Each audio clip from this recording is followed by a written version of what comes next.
Hi, my name is Robin. Thank you so much for tuning in for this short video. Well, actually, it got a little longer. I'm sorry for that. I know attention spans are low these days. But yeah, I put my non-existent editing skills to use to make it at least a little entertaining, hopefully. The topic I cover in this video is probably mentioned 1,000 times in like your close circles or YouTube recommendations or whatever, but I promise never quite in depth and personal as I explain it in here. I give you some debunking and also practical wisdom and tips and tricks you can use. And if you want even more, you can also get the ebook for free. It's down here. You can just sign up with your email and you will get it for free. But first, let's just watch the video and you can form your own opinion. Thank you so much and enjoy.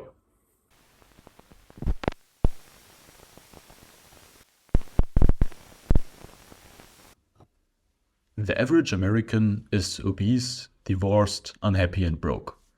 You may think you're powerless, but you have a lot of options presented to you at all times. You just have to decide to actually see these options. The framework we put around our experience largely determines our actual experience. I want you to actually break free from the herd, dare to be different, and embrace the life you're meant to live. Your path is yours to carve, far from the confines of societal expectations. Most people who tell you how to live probably gave up on their dreams long ago. They don't even lead the life you want. Why would you listen to them? Because we seek validation, that's why. One form of wisdom is to take our own advice and make our own minds our friends. As much as we focus on the present, our minds have a strange tendency to reflexively look back, which often leads us astray. Damn, I gotta tell you, sometimes the way I talk to myself, if I'd do the same to my friends, I'd be alone pretty quickly.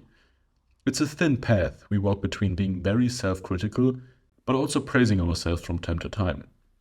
And also, do not overestimate the competition and underestimate yourself. You are better than you think. Unreasonable and unrealistic goals are easier to achieve for yet another reason. Having an unusually large goal is an adrenaline infusion that provides the endurance to overcome the inevitable trials and tribulations that go along with any goal. Realistic goals restrict us to the average ambition level, are uninspiring, and will only fuel you through the first or second problem, at which point you throw in the towel. If the potential payoff is mediocre or average, so is your effort. The fishing is best where fewest go, and the collective insecurity of the world makes it easy for people to hit raw home runs while everyone else is aiming for the base hits.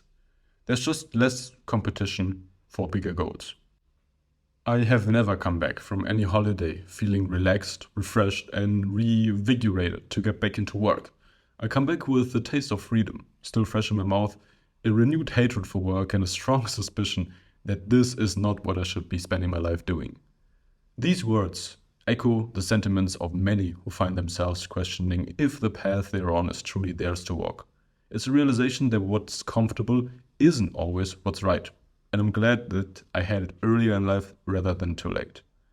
It's understanding that true fulfillment lies in the courage to pursue a life less ordinary. From an evolutionary perspective, we have created a world that is far beyond our natural abilities. Our species is designed to move and cover great distance. That's why you'll always be pacing a lot during difficult phone calls. Our minds and bodies thrive when we move, but most of us spend the most day, sitting or lying down. We're not meant to look at our cell phones every 5 minutes. The constant mood swings between a like and an angry comment make us anxious creatures. We have evolved for scarcity, but we live in abundance. It's a constant struggle to say no when your genes always want to say yes. Yes to sugar, yes to staying in that relationship, yes to alcohol, yes to drugs, yes, yes, yes. Our body doesn't know when to say no, and when everyone's ill, we no longer see it as an illness. We are far too curious and thirsty for knowledge to fall into simple routines that kill our spirit and paralyze us physically. We often let ourselves be seduced by material things, short-term pleasures like junk food, alcohol, and endless screen time. All of this distracts us from our true potential, which, as Michelangelo and others believed, is just waiting to be discovered and uncovered. Everyone has breathtaking potential, but our circumstances and our thinking influence us more than the belief that we can really make a difference. The world is filled with wonder, and it's on us to let our wits grow sharper to be able to grasp these wonders. As you listen to this, you might see reflections of your own life. Perhaps you felt the weight of societal expectations, the pressures to follow a blueprint laid out by others, a blueprint that promises happiness but delivers monotony. You're not alone. This shared experience unites us in our quest for something more depth, more meaning, more life. Here lies the essence of our journey together. It's not merely about escaping the confines of an unfulfilling existence, but about embracing the adventure that life can be. It's about discovering what truly moves you, exploring your deepest passions, and aligning your life with your authentic self. The social pressures of adolescence and the professional pressures of young adulthood squeeze the passion out of us. We are taught that the only reason to do something is that we will somehow be rewarded for it. The transactional nature of the world inevitably crushes us and leaves us feeling lost or stuck. Everything involves sacrifice. Everything involves some kind of cost. Nothing is enjoyable or uplifting all the time. So the question is, what struggle or sacrifice are you willing to endure? Ultimately, how we handle the rough times and get through the inevitable bad days depends on our ability to stick with the cause we care about.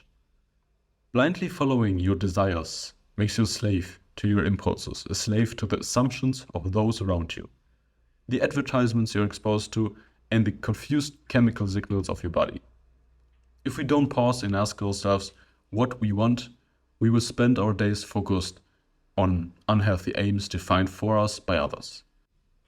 We will pass these bad assumptions about life onto our children and loved ones. We will reinforce these boring, desperate defaults in everyone we encounter. To achieve freedom, we must be able to think for ourselves. If we don't cut to the core and program of our wants, then our best case scenario is to be a rich, successful, or famous slave. If we never peer into our programming, then we may end up being the cleverest rat in the room, but that's hardly worth it. In a recent study, students across 133 college campuses, 44% of students reported symptoms of depression, 15% reported seriously considering suicide, 70% feel regularly lonely. Anything and everything is as uncertain as it has never been before, and we are still children trying to get from A to B somehow. Everyone acts according to their best understanding of the situation, which is influenced by countless minimal dominoes that have fallen before. Our system is designed to cause stress, to throw us off balance. And stress has three main causes. First, uncertainty. Second, loss of control. And third, too little information. I think emotional isolation and conflict can also contribute though. And I argue we live in a world today where these factors are constantly reinforced. Prolonged stress has numerous adverse effects. My solution, or our solution, is not a one-size-fits-all prescription about personalized routines or something, but it's a journey of self-discovery and transformation. Through coaching, we delve into the depths of who you are and what you aspire to be. We unravel the threads of your life's tapestry, reweaving them into a masterpiece that resonates with the core of your being. 99% of people in the world are convinced they are incapable of achieving great things, so they aim for the mediocre. The level of competition is thus fiercest for realistic goals, paradoxically making them the most time and energy consuming. If you're insecure, guess what? The rest of the world is too, of course. We have hundreds of thoughts every minute that want to convey all kinds of things to us, especially negative or fearful ones.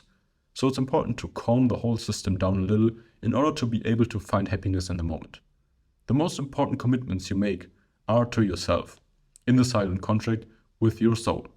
Find the resolve to stay true to your path, honor your deepest desires, and fulfill the promises you make in the quiet solitude of your heart. At the same time, you are the easiest person to fool, so just don't do it. There are three traits every successful person has in common. a devastating fear of being inadequate, a superiority complex, and laser-sharp focus. Achieving this balance is incredibly difficult, once again, and I believe only actually achievable if you know yourself really well. My journey, like yours, has been one of introspection, challenge, and immense growth. I've navigated the tumultuous waters of change, faced the storms head on, and emerged not just intact but invigorated. The wisdom gleaned from these experiences forms the foundation of our work together in the future. Don't get me wrong, not everyone struggles all the time in their career path. Some young entrepreneurs simply got it right the first try and are now living a private life on some island or something. Others face problem after problem for 10 years and will eventually lead them to, give up. It's all highly individual. However, one thing is for certain. You won't find out what your path looks like if you never try it in the first place. The transformation I've witnessed in those I've had the privilege to guide is a testament to the power of our approach. From lives steeped in uncertainty to paths illuminated with purpose, the stories of change are both profound and inspiring. In the first 25 years, we measure success by the grades and results we get. In the second 25 years of our lives, we tend to focus or measure success by how much money we made, only to realize that how we spend time and with whom is the most important. This realization is just a lesson learned. It's a principle lived. It's our focus on crafting a life that's rich in experiences and connections and fulfillment.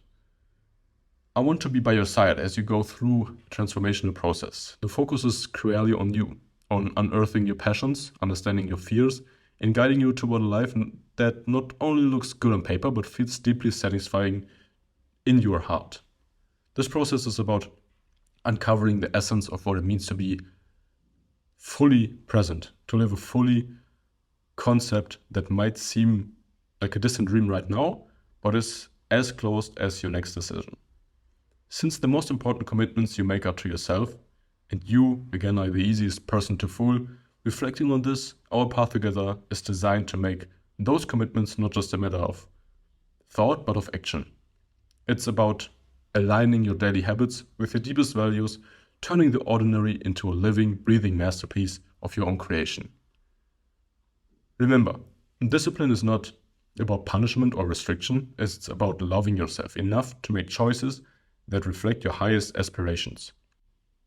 I believe that ultimate self-love is also holding yourself to these high standards you put for yourself. It's a testament of what you believe in, basically. I'm gonna say it right now. The fact that you are still listening to this and watching this means that you have a special vision for yourself. And I can't take in everyone. So your success hinges not just on the steps we outline, but on your willingness to walk them. This is about embracing responsibility for your journey, with us facilitating every step of the way. Should you find yourself committed, yet not advancing as expected, we stand ready to reassess, realign, ensuring you are supported till you witness the growth you seek. But it's only happening if you're completely open and ready to start this process. And again, I have to select a few candidates for this because it will be really personal and I don't have time for everyone, of course. I will notify you through email if something opens up, of course. For now, it would mean the world to me if you just get the free ebook, and I promise I will never send out any email I wouldn't want to receive myself. And there are a bunch of emails that meet this criteria, let me assure you. So yeah, it's just something I'm standing proudly behind, and I want to communicate it honestly and conscientiously, basically. I know this is just a random website and you don't know me at all. I know it.